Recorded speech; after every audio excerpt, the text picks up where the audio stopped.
Oke, selamat pagi teman-teman sekalian. Hari ini kita akan bahas tentang golongan obat bernama AC inhibitor. Selain itu kita juga akan bahas tentang obat-obat lain yang terkait yang masih di dalam satu sistem. Dan topik hari ini cukup luas dari struktur hingga penggunaan klinis. Oke, siap? Ya, ini outline-nya. Jadi saya coba bahas tentang apa itu farmakokimia, kemudian sistem renin angiotensin aldosteron atau RAS. Terus kemudian ACE inhibitor yang nanti akan kita bahas, kemudian terkait mekanisme aksi, jenis-jenis ACE inhibitor, hubungan struktur aktivitas, dan penggunaan klinis. Terakhir nanti akan ada kasus untuk dipecahkan. Oke, ini sekilas saja bahwa sebagai apoteker kita perlu untuk belajar ini ya, farmakokimia atau disebut juga sebagai kimia medisinal. Jadi dari struktur kimia ini bisa banyak bercerita. Kalian sadar tidak bahwa banyak nama obat itu berasal dari nama strukturnya. Misalnya ini ada struktur OH, benzen, NH, CO, CH3. Nah ini adalah struktur dari paracetamol yang tersebut ya. Jadi paracetamol itu adalah nama versi Inggris, disingkatan dari para asetil nih ya. Para ini posisi para, asetil, amino, NH, kemudian fenol ya. Jadi para asetil aminofenol disingkat sebagai paracetamol. Jadi ini adalah versi Inggris. Kalau versi Amerika mereka menyebutnya acetaminophen. Nah, ini berasal dari N nih ya, asetil. Kemudian para amino nih ya, para amino fenol. Ya, maka sebutlah acetaminophen. Oke. Ya, ini ya mereka nggak mau akur untuk menamakan satu senyawa obat kita. Tapi biasanya untuk kita saya menyebut paracetamol ya, tapi beberapa produk juga sebut sebagai acetaminophen ini maksudnya ya. Ya, jadi kita nggak usah bingung. Oke, untuk belajar ini juga karena kita akan bicara tentang banyak kaitannya dengan di farmol ya. Jadi kita akan banyak juga terkait dengan asam amino karena asam amino itu adalah penyusun dari protein. Yang mana protein tersebut itu adalah penyusun dari enzim, reseptor, transporter, dan lain-lain. Sehingga kita wajib tahu asam amino. Ya, ini adalah sekilas tentang biokimia dikit tentang asam amino. Jadi asam amino itu memiliki mempunyai atom C pusat ini yang terikat dengan H, kemudian R. Ini R-nya banyak ya, bisa sampai 20 sehingga inilah yang membedakan antar asam amino satu dan yang lain. Nah, ada dua gugus penting di sini, yaitu ada gugus karbosilat COOH dan amin NH2. Nah, asam amino 1 dengan asam amino 2 mereka akan menyatu membentuk polimer panjang yang disebut sebagai peptida. Nah, melalui ikatan peptida. Jadi peptida itu adalah CONH. Ini asam amino 1, ini asam amino 2. Nah, ini saya katakan tadi setiap asam amino memiliki R yang berbeda-beda dan ini adalah itu 20-nya. Jadi ada yang bentuk yang nonpolar, polar, dan memiliki muatan. Nah, untuk asam amino paling sederhana itu adalah glisin. Karena apa? Karena R-nya cuma H. Jadi ini ya C, HH, CO, NH3. Nah, ini disebut sebagai salah satu-satunya asam amino yang tidak mempunyai atom C chiral karena R-nya itu sama dengan H. Sedangkan yang lainnya ini mulai dari alanin yang mana R-nya CH3, valin dia ada 3C di sini. Kemudian leusin ada 4. Kemudian ada isoleusin ada 4, cuma posisinya ada iso. Kemudian ada triptofan, dia udah mulai ada rantai ininya ya, karbonilnya. Kemudian prolin. Nah, ini menarik karena apa? Karena di sini nah ini dia bentuk kovalen berbentuk segi 5 gitu ya, antara R dengan si N-nya. Kemudian ada cystein. Cystein di sini punya gugus SH. Kemudian ada metionin punya S juga. S itu sulfur ya. Kemudian ada fenilalanin, oke, ada CH2 dan karbon aromatik sini. Kemudian ada yang polar, ada asparagin. Oke ya, ini ada CO, ini polar ya. Kemudian CC, CONH sama, ini glutamin lebih panjang. Kemudian ada tirosin, Ya, dia punya gugus aromatik juga dan OH sini. Kemudian sama CH2OH serin, kemudian ada treonin, ada OH di sini. Kemudian ada yang bermuatan, contohnya adalah asam aspartat, oke, karbosilat sini. Kemudian ada asam glutamat, kemudian ada arginin di sini. Kemudian ada lisin, oke ya, ini panjang C-nya ada 4, kemudian N. Kemudian ada histidin di sini. Nah, yang bermuatan ini bisa dikelompokkan menjadi dua, ada yang bersifat asam dan basa. Nah, yang asam itu adalah yang depannya asam, asam aspartat dan asam glutamat. Kemudian yang basa, nah itu yang bermuatan adalah N, arginin, lisin, histidin. Kalau saya ngapalnya lah gitu ya, LAH. Lisin, arginin, dan histidin. Artinya dia yang bermuatan. Dan ini adalah yang sifatnya basa. Oke, ini adalah pengantar tentang asam amino dan nanti akan kita bahas banyak ke belakang sehingga konsep ini saya perlu ingatkan. Oke, lanjut. Di farmakokimia kita juga akan lebih banyak bahas tentang alkohol, tentang ini ya, gugus fungsi. Gugus fungsi itu bisa senyawa organik yang memiliki gugus alkohol, COH, OH, aldehid COH, C atau CHO, keton CO, karbosilat COH, tiol, atau sulfidril SH, kemudian amina. Nah, ini ada 3 bentuk, primer, sekunder, tersier. Primer itu NH-nya 2, secondary H1R, tersier NRR, nggak ada H-nya. Kemudian ada gugus fungsi yang lain, contohnya hidroksil OH, asil ini COR, karbonil CO, karbosilat COO negatif, sulfidril SH, amino, tadi NH2 atau NH3+, fosfat, fosforil, kemudian ada fenil, ether, ester, amida, ester fosfat, fosfoanhidrida, dan lain-lain. Ya, sekarang masuk ke hipertensi. Hipertensi itu nama lainnya adalah tekanan darah tinggi ya. Jadi kalau kita sering dengar ya, sakit apa? Darah tinggi gitu ya. Nah ini artinya tekanan darahnya tinggi. Ini adalah yang normal 110-70 mm Hg, mm raksa. Nah ini adalah 110 ini menunjukkan tekanan darah sistolik, artinya ketika jantung berkontraksi. Dengan 70 ini adalah tekanan darah diastolik atau saat jantung relaksasi. Nah, ini biasanya diukur menggunakan alat pada yang ditempatkan pada arteri ini ya, untuk lihat dari arteri branchialnya tekanannya. Ya, sekarang masuk ke sistem RHS atau renin, angiotensin, aldosteron. Jadi ini adalah sistem yang kompleks melibatkan banyak organ dari liver, ginjal, arteri hingga jantung. Oke ya. Jadi mereka sangat berkaitan. Nah, pertama, ini ada kidney atau ginjal, dia menghasilkan enzim yaitu namanya renin. Renin kemudian akan beraksi pada angiotensinogen yang merupakan produk dari liver. Jadi liver menghasilkan angiotensinogen. Nah, renin akan memecah angiotensinogen menjadi angiotensin 1. Nah, angiotensin 1 kemudian masuk ke sirkulasi. Nah, kemudian menemui enzimnya yaitu ada namanya AC, angiotensin converting enzyme. Nah, ini adalah enzim yang banyak diekspresikan di mana-mana dan contohnya adalah yang di paru, permukaan paru ini ya, dia punya enzim AC. Nah, enzim AC ini akan mengubah atau memecah angiotensin 1 menjadi angiotensin 2. Nah, angiotensin 2 nanti akan beraksi pada banyak organ target. Contohnya pada adrenal di sini yang nanti akan terpengaruh dan akhirnya adrenal mengeluarkan namanya aldosteron. Nah, aldosteron nanti pun bisa mempengaruhi banyak organ lainnya. Contohnya adalah ginjal itu sendiri, jantung atau arteri. Nah, nanti arteri yang terkena pengaruh aldosteron nanti akan mengalami namanya vasokonstriksi sehingga tekanan darah meningkat.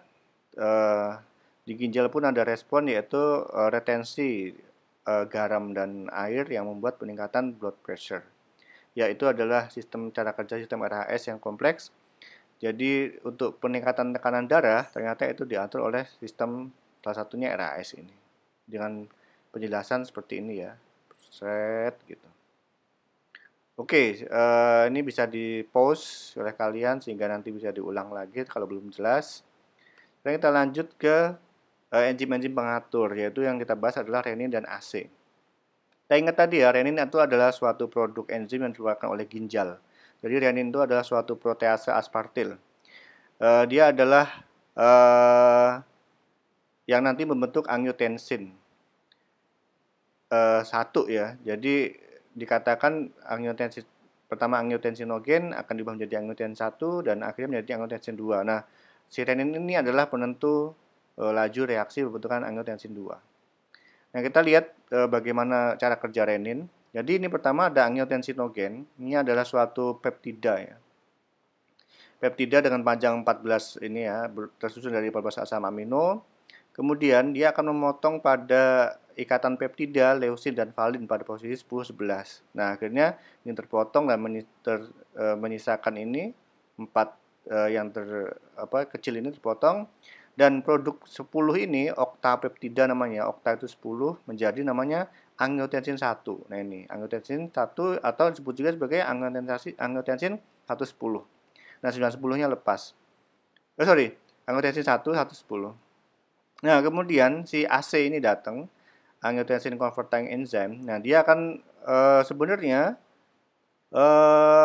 oke, lanjut sini ya. Oke, sebelum ke sini saya cerita ini dulu. Renin itu dikatakan sebagai relatif spesifik. Dia memotong ikatan leusin valin pada residu 10 dan 11.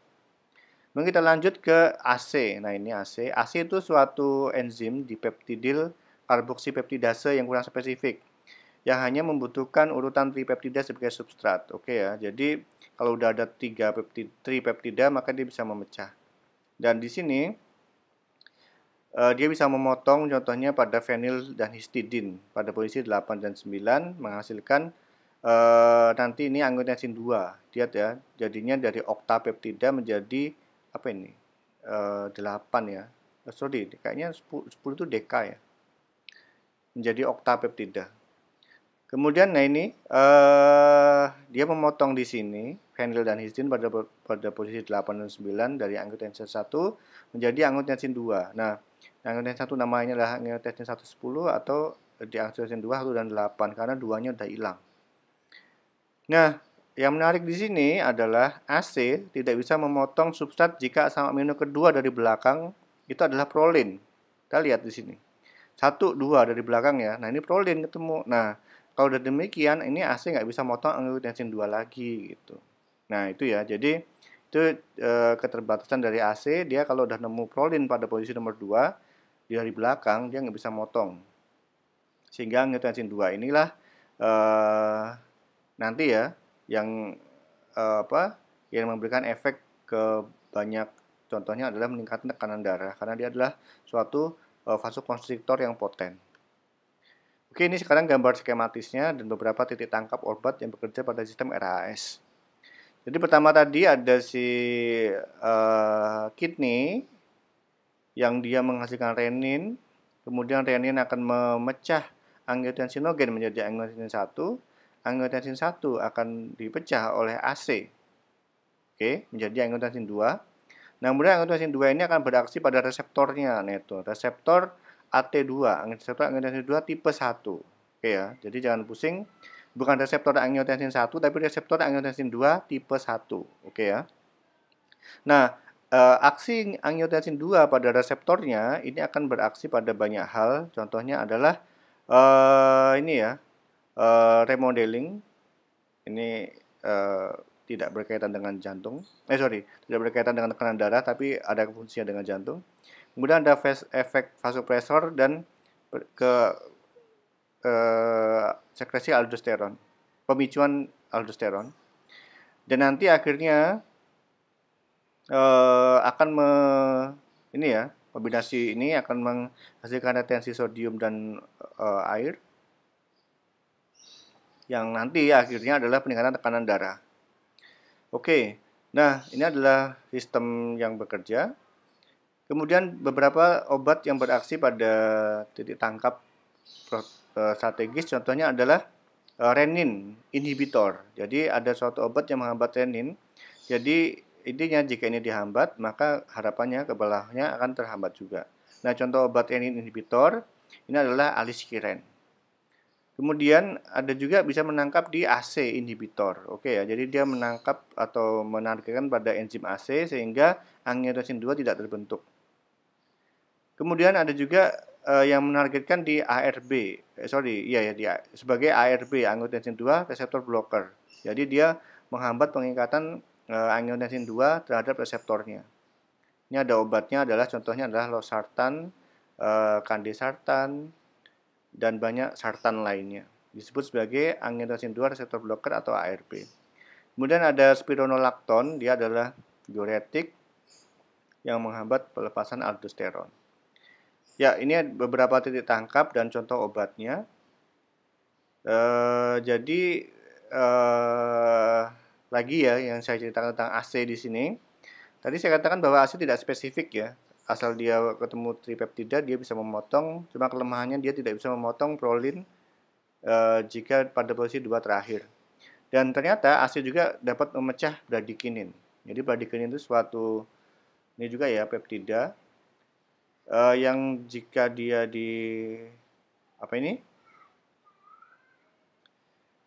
bisa juga dipecah oleh bradikinin gitu, menjadi senyawa yang inaktif. Nah, ini nanti bisa menimbulkan efek samping ya. Karena apa? Karena nanti jika jika AC itu dihambat, maka bradikinin tidak bisa dipecah menjadi bentuk inaktif, sehingga bradikinin itu akan tinggi. Nah, bradikinin yang tinggi itu bisa menyebabkan efek samping dari AC inhibitor, yaitu adalah batuk kering. Ya, ini adalah kita bahas pertama, ada AC inhibitor. Jadi dia beraksi pada beberapa molekul, yaitu angiotensin 2. Karena dia inhibitor AC, maka dia akan diturunkan angiotensin 2-nya. Sehingga nanti tekanan darahnya akan turun. Kemudian dia akan menghambat aldosteron, ACI tadi, sehingga nanti retensi kalium dan hiperkalemia. Kemudian terhambatnya pemecahan bradikinin yang membuat efek samping yaitu batuk kering dan angioedema. Angioedema itu suatu bentuk hipersensitivitas yang mana kulitnya atau bibirnya itu mengalami edem atau pembengkakan. Itu adalah aksi dari bradikinin. Nah, yang kedua yaitu ada ARB atau angiotensin receptor blocker. Ini saya bilang tadi, angiotensinogen dipecah oleh renin menjadi angiotensin 1. Angiotensin 1 akan diubah menjadi angiotensin 2 oleh AC inhibitor. Akan dipecah oleh AC dan ada obat namanya AC inhibitor. Nah, angiotensin 2 tadi saya katakan akan beraksi pada reseptornya. Reseptornya itu reseptor angiotensin 2 itu ada dua, reseptor angiotensin 2 tipe 1 atau reseptor angiotensin 2 tipe 2. Nah, angiotensin yang beraksi pada vasokonstriksi dari vasoangiotensin itu adalah yang AT1. Nah, satu reseptor ini jika ditempeli oleh angiotensin 2, maka akan berakibat pada vasokonstriksi, aktivasi simpatik, proliferasi sel, rilis aldosteron, dan resorpsi garam renal. Nah, ini adalah cara kerja si ARB, sehingga jika ini dihambat, maka efek-efek ini akan tidak ada. Nah, contoh angiotensin receptor blocker itu adalah obat golongan sartan. Nah, ini ketiga. Ini agak berbeda ya, tapi ini masih berkaitan. Itu ada namanya golongan obat ARNI atau angiotensin receptor neprisilin inhibitor. Kita lihat, angiotensin receptor neprisilin inhibitor ini sebenarnya kombinasi obat ya, yang terdiri dari namanya sacubitril dan valsartan. Kita ingat tadi valsartan adalah yang nanti mengeblok ikatan ke reseptor angiotensin 1. Reseptor angiotensin 2 tipe 1 atau AT1 reseptor. Nah, ini RHS sudah kita bahas tadi berulang kali. Nah, sehingga nanti dua kombinasi obat ini akan beraksi untuk ke efek sini. Tapi saya jelaskan dulu apa itu neprisilin inhibitor. Kita ingat di sini.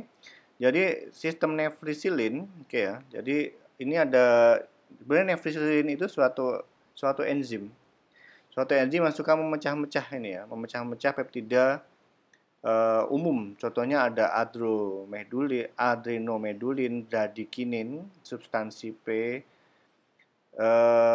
Ini adalah substrat dari neprisilin. Yang mana jika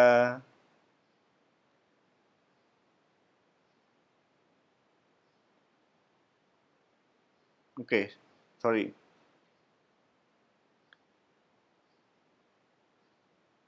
Oke, nevisilin ya. Nevisilin itu dia memecah semua tadi ini akan menjadi inaktif fragmen. Contohnya saya bilang tadi ya, bradikinin akan dipecah oleh si AC juga menjadi inaktif fragmen. Nevisilin pun sama. Dia akan memecah bradikinin menjadi senyawa inaktif. Padahal kita tahu tadi bahwa senyawa-senyawa ini seperti bradikinin, kita lihat kembali lagi sini ya, itu adalah sifatnya adalah justru vasodilatasi ya. Ini ya sebut. Jadi diupayakan nanti supaya senyawa-senyawa ini tidak dipecah menjadi senyawa inaktif, maka neprisilina perlu dihambat. Nah, dihambat oleh obat namanya adalah si sakubitril. Sakubitril itu suatu prodrug yang nanti akan menjadi senyawa aktif ini. Nah, kemudian efek akhirnya dari kombinasi penghambatan reseptor angiotensin 2 tipe 1 dan neprisilin inhibitor tadi ini adalah efeknya banyak ya. Jadi obat ini utamanya dipakai untuk penyakit gagal jantung sehingga akan memberi perlindungan pada kardiovaskuler.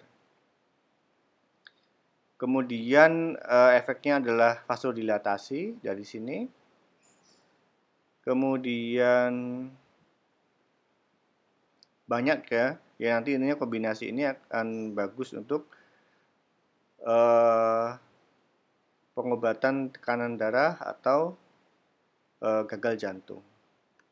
Oke, sekarang kita fokus ke AC inhibitor, yaitu adalah golongan captopril dan sebagainya. Tapi sebelumnya kita akan bahas dulu tentang enzim karena AC itu adalah angiotensin converting enzyme, sehingga kita butuh tahu apa itu enzim. Jadi ini adalah mekanisme aktivitas enzim yang mana ada suatu substrat yang nempel pada enzim spesifik, maka dia akan membentuk kompleks dan akhirnya dibentuk produk. Nah itu. Jadi enzim itu suatu katalis ya. Nah ini adalah contoh bagaimana suatu enzim AC memecah angiotensin 1 menjadi angiotensin 2. Oke, saya katakan tadi bahwa AC memotong fenilalanin dan histidin pada posisi 8, 9 di sini. Jadi ini adalah posisi fenilalanin. Ini adalah ikatan peptidanya CONH dan kemudian ini adalah yang histidin. Nah, ini adalah si enzimnya. Jadi lihat tuh enzim bentuknya kayak gini ya. Nah, jadi si substrat tadi akan masuk. Nah, ini lihat dia udah masuk ke celahnya. Nah, ini jadi bisa dikatakan bahwa si AC tadi sebagai gunting ya. Dia akan menggunting ikatan ini di sini. Yang ikatan antara fenilalanin dan histidin tadi. Jadi nanti dia akan putus, lihat ya. Ini fenilalaninnya dan histidinnya putus gitu. Nih dia ya. Jadi dan his sama sebelahnya ini nggak digambar tapi leusin akan putus. Nah, ini fenilalanin udah pisah sama si histidinnya. Potong ya udahan ya. Nah, jadi mekanisme itu dipengaruhi oleh suatu ini ya, ada namanya faktor zinc. Jadi pada AC ini dia punya kofaktor zinc yang nanti akan mungkin menstabilkan ini ya, ikatan dengan si karbonilnya tadi ini fenilalanin yang membuat ini semakin mudah berikutnya ini residu ini ya akan memotong. Ya, akhirnya ini akan putus. Nah, itu. Ini adalah cara kerja dari si AC. Nah, ini adalah cara kerjanya. Seandainya kita mau membuat obat, yaitu adalah AC inhibitor, maka enzim ini perlu dihambat gitu ya. Jadi enzim ini perlu dihambat supaya tidak memotong angiotensin 2 menjadi angiotensin 1. Tidak memotong angiotensin 1 menjadi angiotensin 2. Karena jika itu bisa dihambat, maka angiotensin 2-nya akan berkurang. Nah, kalau angiotensin 2-nya berkurang, nanti efek-efek ke bawah seperti vasokonstriksi juga akan berkurang gitu ya. Itu konsepnya seperti itu. Nah, ini kita masuk ke molekulnya. Jadi AC inhibitor ini bisa dikategorikan menjadi 3, yaitu AC inhibitor yang mengandung sulfhidril, contohnya adalah captopril. Kemudian yang memiliki dikarboksilat, contohnya adalah enalapril. Kemudian yang mengandung fosfonat, yaitu analog fosinopril. Oke, kemudian kita bahas satu-satu. Tadi masih ingat ya, sulf, berarti ada gugus S-nya. Nah, ini untuk yang farmakophore untuk AC inhibitor. Jadi, tadi yang dikatakan ya, ada gugus asam, ada residu yang penting yaitu adalah eh ini lihat ya, ada ini eh sorry, ada gugus SH di sini ya. Ini adalah yang penting untuk si captopril analog. Jadi ini farmakopornya tersusun dari, ini ada yang bentuknya seperti prolin, COOH ini ya. Kemudian ini ada propanoil, CC3 ini. Kemudian ada S, mercapto. Nah, untuk yang enalapril tadi, enalapril tadi adalah contoh untuk yang dikarboksilat. Dikarboksilat itu karena apa? Kita lihat. Ini dia ada COOR, kemudian ada alanin, ini ya. Alanin itu berarti ada C-nya kayak gini. Kemudian ada si prolin. Prolin seperti ini ya. Jadi kalau di gambar panjang, dia seperti ini, segi 5 CO, kemudian ada CH3, ini yang sebenarnya adalah si alanin ya. Kemudian ada si CO lagi. Kemudian ada fosfor. Fosfor ini dia sama mengandung prolin, cuma di sini adalah dia bukan karboksilat atau SH, tapi berupa fosfor, fosfat gitu. Oke, berikutnya kita bahas satu persatu terkait ini. Oke, sekarang kita masuk ke captopril atau analog captopril, yaitu atau mempunyai gugus merek Capto atau S tadi ya. Jadi pertama ditemukan ada suatu senyawa SQ20881 ini yang pada ular ini ya, Brazilian pet fever. Kemudian ternyata dia punya kemampuan untuk menurunkan tekanan darah gitu. Sehingga nanti dari cikal bakal tadi terbentuklah senyawa succinyl L-prolin. Kemudian diubah atau dikembangkan menjadi senyawa ini. Kemudian menjadi senyawa ini. Nah, kita udah mulai kelihatan nih ya, ada gugus SH-nya.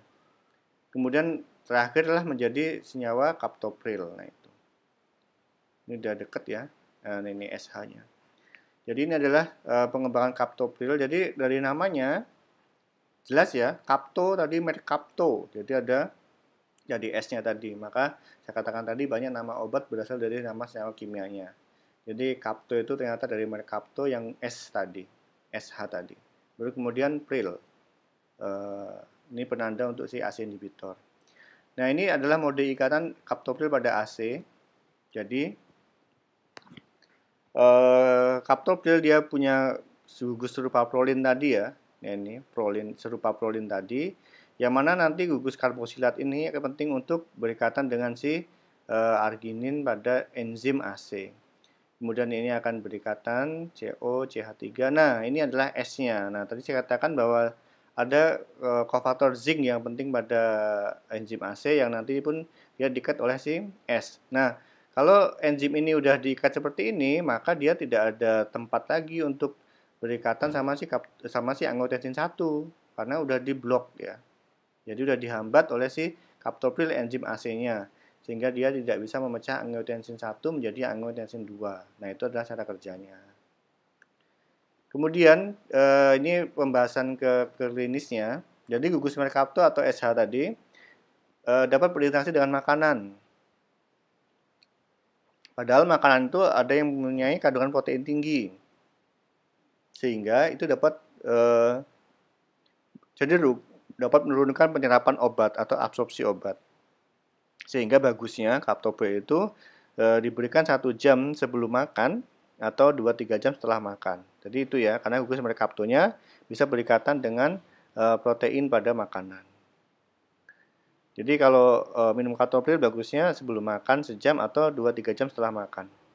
Kemudian mercapto juga itu ternyata bisa mengikat ke ini ya, ke indera pengecap di lidah kita atau pengecap, dan memberikan insidensi gangguan rasa tertinggi. Oke ya, itu gara-gara gugus mercaptonya, S-nya tadi. Sehingga hal ini dapat berkontribusi pada penurunan berat badan tidak langsung pada pasien yang menggunakan captopril karena penurunan asupan makanan. Kemudian juga dosis kaptopril pada dosis tinggi bisa dikaitkan juga dengan insiden ruam kulit yang lebih tinggi sekitar 10% dibandingkan dengan AC inhibitor lainnya. Hal ini juga diduga karena terkait dengan keberadaan gugus merkapto. Kemudian berikutnya, kaptopril mengalami metabolisme ekstensif menjadi sistein disulfida yang tidak aktif. Hal ini mengakibatkan penurunan durasi aksi yang membutuhkan dosis 3 kali sehari. Dan ini dapat mempengaruhi kepatuhan pasien. Oke, selesai untuk analog kaptopril. Berikutnya kita lanjut ke analog enalapril. Atau nama lainnya adalah dikarboksilat. Jadi dikarboksilat memiliki 2 karboksilat ya. Jadi memiliki 2 karboksil di sini. Ada dibagi menjadi 3 ini farmakopornya. COOH dan sini ada lagi adalah COOH. Nah, ini adalah dikarboksilatnya. Nah, ini dicontohkan dengan senyawa enalaprilat. Oke ya, enalaprilat. Jadi dia ada prolin dan ada gugus COO ini. Nah, nanti yang berkaitan dengan arginin tadi. Nah, yang di sini COO yang kedua, nah ini akan berkaitan dengan zinc. Zinc merupakan kofaktor dari AC-nya itu ya, gitu. Dan ini ada tambahan ini ya, fenil di sini. Nah, itu adalah sebenarnya meniru atau meniru dari si fenilalanin. Masih ingat nggak tadi bahwa apa yang dipotong oleh si AC itu adalah yang asam aminonya adalah si fenilalanin dan histidin.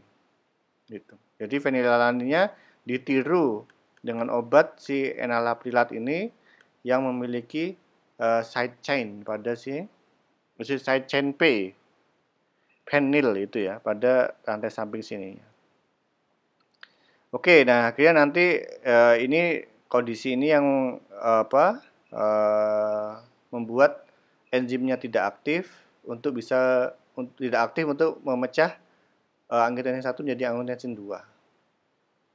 Jadi kalau di kaptopril tadi yang berperan mengikat zincnya adalah SH, kalau ini adalah dikarboksilat. Itu bedanya. Nah, enalapril ini ada contoh obat lagi yaitu enalapril. Nah, enalapril ternyata itu adalah suatu prodrug yang mana enalapril akan dimetabolisme menjadi enalaprilat. Enalaprilat inilah yang aktif. Nah, ada perbedaan antara prodrug dan yang aktif ini terletak pada sininya. COO, nah ini adalah ester COOR, CH2CH3. Nah, kalau si enalaprilat dia udah nggak ada esternya dan ini adalah COOH-nya. Nah, nanti yang COOH itu sangat penting untuk berikatan dengan si zinc dari si AC tadi.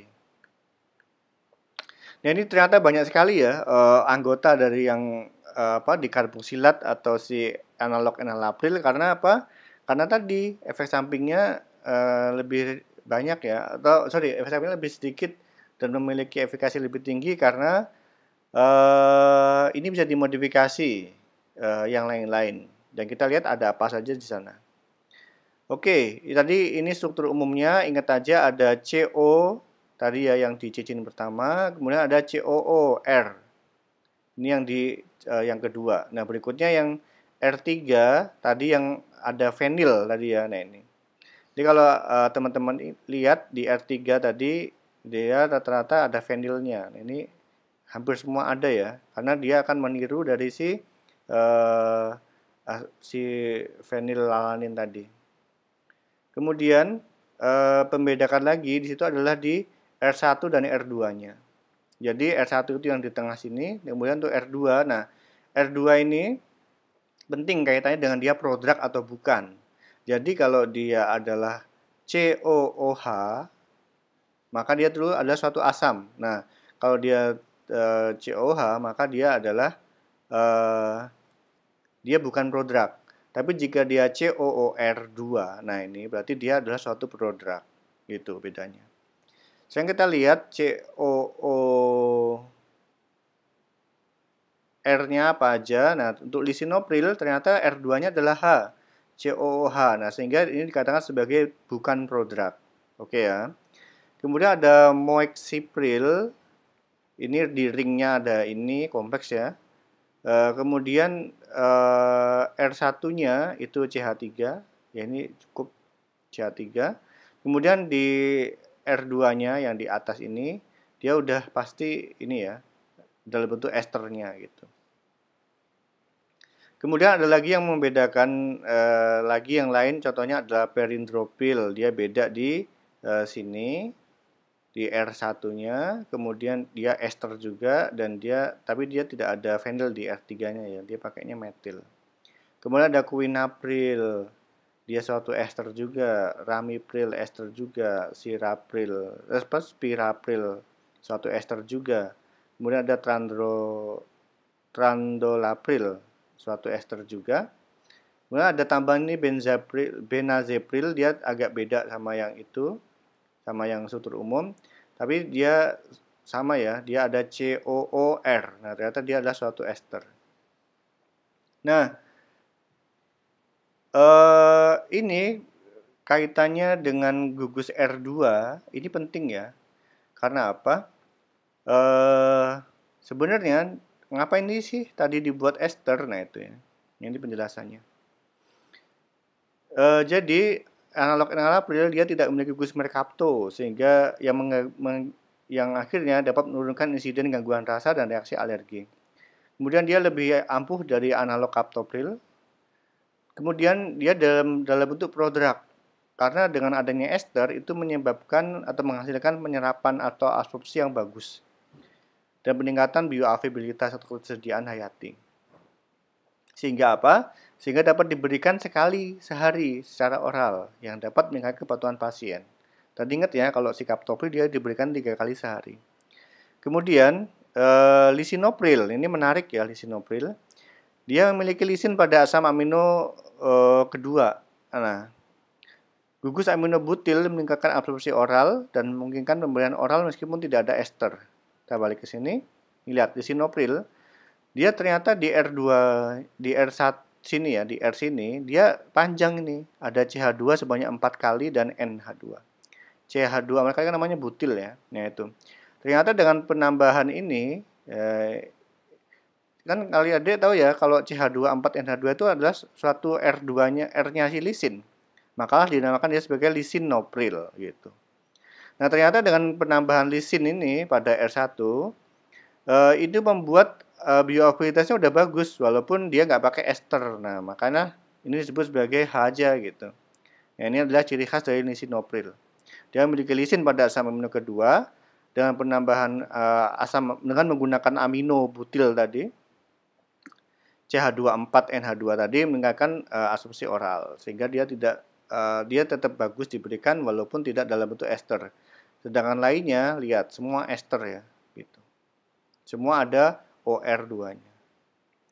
Nah, itu ciri khas dari lisinopril. Jadi kalau kita ingat lisinopril dia bukan prodrug, kemudian sama ya, hampir semua untuk enalapril, analog enalapril dia diberikan sekali sehari karena apa? Ketersediaannya bagus. Kemudian kita lanjut ke yang ketiga yaitu adalah analog fosinopril. Fosinopril tadi memiliki gugus fosfor. Jadi yang di sini yang bedanya dia sama di sini ada COO yang dikatakan sama tadi ya si enzimnya. Nah, yang untuk ikat zinc di sini dia diserahkan kepada fosforus ini ya. Dan dia pun sama, dia ada gugus fenil di sini. Ya, jadi ada anggotanya satu yaitu adalah fosinopril dan dia memiliki bentuk seperti ini. Oke ya, fosfor nanti yang berkaitan sama si zinc dan OH di sini yang nanti O yang di sini O negatif yang berkaitan dengan si sisi aktif enzim dan nanti akhirnya ini bisa menjadi senyawa aktif yaitu fosinoprilat. Oke ya. Oke, sekian untuk yang fosinopril. Ini adalah sekarang masuk ke rangkumannya. Ini ada benzepril, kaptopril, enalaprilat, fosinopril, lisinopril, moexipril, perindropril, quinapril, ramipril, dan trandolapril. Ya, besok bulan April ya. Ingat-ingat aja obat-obat ini semuanya berakhiran pril. Sekarang kalau teman-teman lihat kita dari struktur ini bisa beberapa hal yang bisa kita dapat. Kita lihat kaptopril dia adalah yang punya gugus S Oke ya, dia satu-satunya anggota untuk yang golongan tadi merkapto.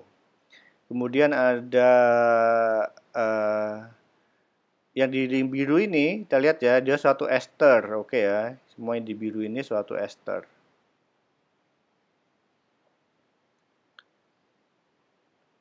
Oke, kemudian ini ester, nah itu.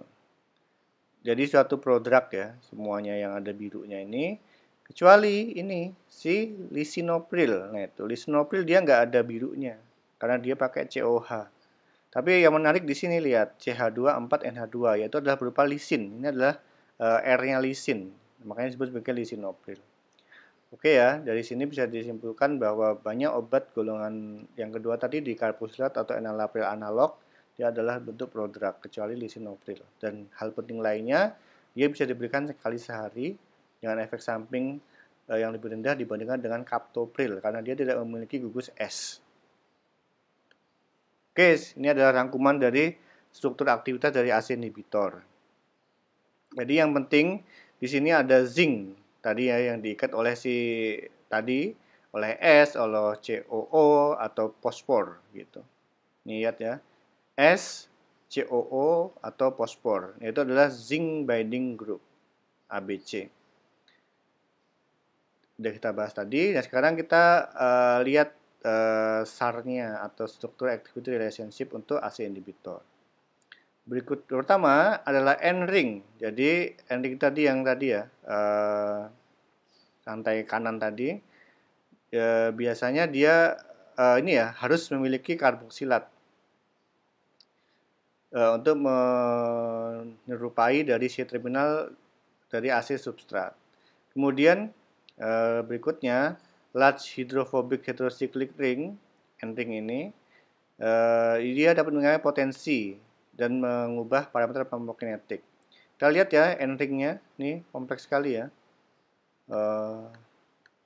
Tuh, N-ringnya dia lengkap ini, kompleks ya. Yaitu ternyata dapat meningkatkan keampuhan potensi. Kemudian zinc binding group tadi ada sulfhydryl, contohnya pada captopril, karboksilat, contohnya pada enalapril, dan phosphonic acid atau pada fosinopril.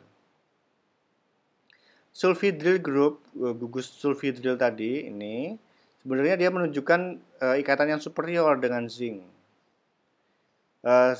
Sedangkan pada tadi ya, senyawa enalapril dan fosinopril ini diperankan oleh si ini fenil tadi yang dia akan menjadi compensate itu ya, jadi tidak adanya gugus fungsi. Jadi dia kayak semacam yang menggantikan gugus S tadi dengan disokong oleh si fenil dan karboksilat gitu. Ini ya kalau masih bingung, ya tuh ada gugus fenilnya semua. Ya, di dekatnya karboksilat. Yaitu tujuannya untuk mengikat si zinc tadi. Kemudian sulfhydryl containing compound atau ini si captopril tadi ya, menghasilkan insidensi tinggi untuk skin rash, ruam dan gangguan rasa. Kemudian sulfhydryl containing compound dapat membentuk dimer dan disulfida sehingga dapat memperpendek durasi aksinya. Makanya tadi diberikan 3 kali sehari. Kemudian senyawa yang dapat mengikat zinc melalui karboksilat atau fosfor tadi ya dapat ini adalah meniru dari transisi hidrolisis dari peptida yang sehingga ini akan memperkuat pengikatan. Kemudian esterifikasi dari karboksilat atau fosfinat menghasilkan prodrug yang memiliki bioavailabilitas tinggi dan secara oral Makanya tadi ada banyak obat yang dibentuk dalam bentuk ester di bagian sininya. Kemudian X ini ya, X di sini. Ini biasanya metil untuk menyerupai cincin samping dari alanin. Tapi jika ada di karboksilat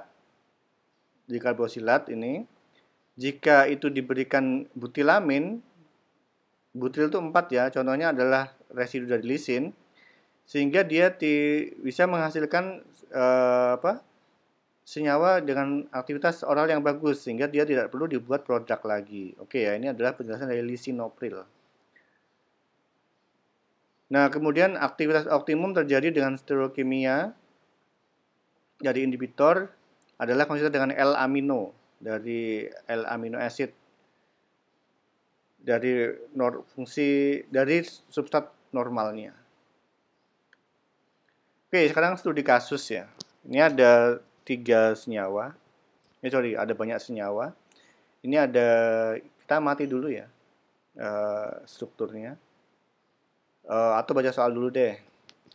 Ada Tuan Roni datang ke apotek Anda dengan membawa resep untuk AC inhibitor, captopril, yang ditulis oleh Dr. Renata. Ketika meninjau catatan profil pasien, Anda, apoteker tadi ya, menemukan bahwa Tuan Roni ini ya, sebelumnya dirawat karena hipertiroidisme. 2 tahun lalu menggunakan propiltiurasil atau PTU. Ini. Kemudian pada saat ini Tuan Roni mengeluhkan rasa tidak enak di mulutnya seperti rasa terbakar dalam waktu 2 jam setelah minum PTU, dan dia juga mengalami ruam parah pada lengan bawahnya. Kondisi tiroidnya telah diperbaiki dengan operasi. Nah, sekarang di apotek Anda ini ada tersedia captopril, enalapril maleat, kemudian ada lisinopril. Dia adalah ACE inhibitor. Nah, melihat kondisi Tuan Roni tadi, pertanyaannya, haruskah Anda menghubungi Dr. Renata atau memberikan obat seperti yang tertulis di resep? Nah, ini. Tertulis resepnya adalah captopril. Jelaskan. Jika Anda memutuskan untuk menelepon Dr. Renata, apa yang akan Anda rekomendasikan? Nah, ini ada obat yang ini masih buta ya, tapi teman-teman bisa melihat ini ada PTU, kemudian ini ada senyawa obat yang memiliki COH, kemudian ada S-nya di sini. Tebak apa itu? Kemudian ini ada enalapril maleat, oke ya. Enalapril maleat, ada gugus pertama tadi adalah R apa ini? Segi 5 yang punya COOH, kemudian ada COO. Nah, ini adalah rantai sampingnya ester tadi ya. Kemudian ini ada gugus sampingnya yang kiri tadi yang R3. Kemudian ada juga lisinopril. Ya, kita coba amati ini dan pecahkan kasus ini. Oke, sekian dulu. Terima kasih. Selamat mengerjakan.